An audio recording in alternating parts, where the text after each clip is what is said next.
हम लोग हमेशा कुछ नया, कुछ अलग और अच्छा कंटेंट ओटीटी पे सर्च करते रहते हैं। अगर आप भी ऐसा करते हैं तो अभी असुर 2 से बेहतर आपको कुछ भी नहीं मिल सकता। बॉलीवुड में आजकल फ्रेश कंटेंट वाली फिल्मों की कमी है और इस कमी को पूरी कर रही है ओटीटी पे आने वाली वेब सीरीज।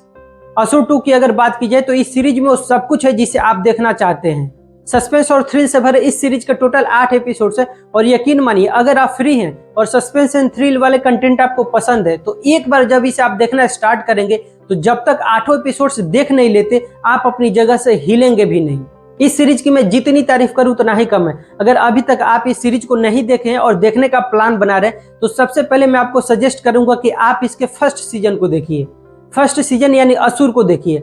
जब आप इसके फर्स्ट सीजन को देख लेंगे तो ही आप इसके सेकेंड सीजन यानी असुर 2 से कनेक्ट कर पाएंगे।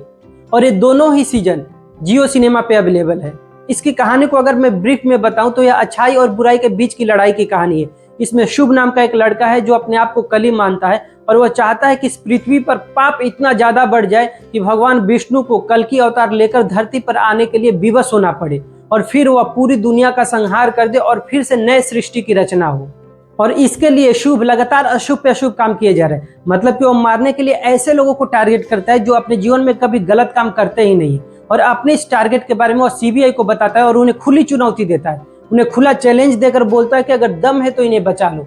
और उन्हें बचाने की कोशिश करते हैं डीजे यानी अरशद वारसी, निखिल यानी वरुण सोबती, नैना यानी अनुप्रिया गोयनका और नुसरत यानी रिद्धि डोगरा। लेकिन हर बार उन्हें असफलता ही हाथ लगती है। पहले जब देव और दानव के बीच लड़ाइयां होती थी तो तीर धनुष, तलवार और गदा जैसे अस्त्र शस्त्र का यूज किया जाता था। तो वहीं आज के इस लड़ाई में टेक्नोलॉजी का यूज किया गया है। यहाँ तक कि एआई का भी यूज किया गया है। और इस सीरीज का दानव शुभ जोशी यानी अभिषेक चौहान पकड़ा जाता है और यहाँ तक कि वह मारा भी जाता है। लेकिन वह इतना इंटेलिजेंट और खतरनाक है कि उसे मरा हुआ देखकर भी यकीन नहीं होता और ऐसा लगता है कि जैसे इसमें भी उसकी कोई नई चाल है। और लास्ट में अंधी वृंदा का गायब हो जाना इस ओर इशारा करता है कि इसका थर्ड सीजन और भी ज्यादा थ्रिलिंग होने वाला है। कुल मिलाकर इसके मेकर्स ने इस सीरीज को थ्रिलिंग बनाने की भरपूर कोशिश की है और इसमें 100% कामयाब भी हुए। इस सीरीज के राइटर गौरव शुक्ला और उनकी टीम ने बहुत ही जबरदस्त काम किया है। यह एक ऐसी स्टोरी है जिसे सिर्फ बैठे बैठे नहीं लिखा जा सकता। ऐसी स्टोरी लिखने के लिए बहुत ज्यादा नॉलेज और रिसर्च की जरूरत होती है और उनकी टीम ने यह काम बखूबी किया है। ऐसी स्टोरी लिखने के लिए आपको पौराणिक कथाओं से लेकर आज के आधुनिक ज्ञान का होना जरूरी है।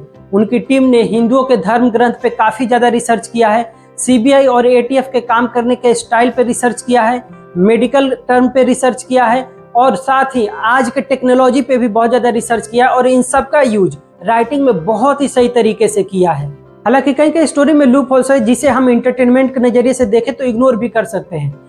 जैसे कि डीजे सस्पेंड होने के बावजूद सीबीआई के पैरेलल अपनी टीम बनाकर काम कर रहे हैं और सीबीआई इनके खिलाफ कोई एक्शन नहीं लेती है। दूसरा यह है कि सीबीआई को मालूम पड़ गया है कि डीजे ने अपनी वाइफ का मर्डर नहीं किया है, फिर भी इन्हें अभी तक सीबीआई की तरफ से क्लीन चिट नहीं मिला है और वह सस्पेंड ही है। और सस्पेंड होते हुए भी वह धीरे धीरे सीबीआई टीम से ऐसे जुड़ जाते हैं जिस पर ऑडियंस का ध्यान ही नहीं जाता है। और फिर वह एक टाइम ऐसा आता है कि फ्रंट में आकर वह सीबीआई के लिए काम करने लगते हैं। अगर हकीकत में ऐसा हो जाए तो मीडिया सीबीआई वालों को जीना मुश्किल कर देगी। नैना यानी निखिल की एक्स वाइफ डीजे के साथ काम करते करते कब सीबीआई टीम से जुड़ जाती है मालूम ही नहीं पड़ता, जबकि यह कभी भी ऑफिशियली सीबीआई टीम में अपॉइंट ही नहीं हुई है। ऐसी और भी छोटी मोटी गलतियां हैं, लेकिन यह सीरीज इतनी मजेदार बनी कि जब आप यह सीरीज देखेंगे तो इन छोटी मोटी गलतियों पर आपका ध्यान ही नहीं जाएगा। लेकिन इनके राइटर से मुझे एक शिकायत है। मैं यह बोलना चाहता हूँ कि इसमें अरशद वारसी का कैरेक्टर थोड़ा और पावरफुल होना चाहिए था, क्योंकि कभी कभी वरुण सोबती और मियांग चांग का कैरेक्टर इन पे बहुत ज्यादा भारी पड़ जाता है और वहां पे अरशद वारसी लाचार से दिखते हैं। सीरीज के डायरेक्टर ओमी सेन ने बहुत ही बेहतरीन डायरेक्शन किया है। Cinematography and BGM are also perfect. सारे एक्टर्स ने बहुत ही अच्छा काम किया है। तो अगर अभी तक आप यह सीरीज नहीं देखें तो यकीन मानिए आप एक बहुत ही बेहतरीन सीरीज मिस कर रहे हैं। तो जाइए और फटाफट यह सीरीज देख डालिए और अगर देख चुके हैं तो कमेंट करके बताइए कि यह सीरीज आपको कैसी लगी और 5 में से आप कितने स्टार देंगे इस सीरीज को। अगर वीडियो पसंद आया तो इसे लाइक करें और चैनल को सब्सक्राइब करके बेल आइकॉन जरूर दबाएं। ये तीनों काम में बिल्कुल कंजूसी नहीं चलेगी। प्लीज दिल खोल के लाइक करें, सब्सक्राइब करें और बेल आइकॉन दबाएं। मिलते हैं आपसे एक और इंटरेस्टिंग वीडियो के साथ। तब तक जय हिंद, वंदे मातरम।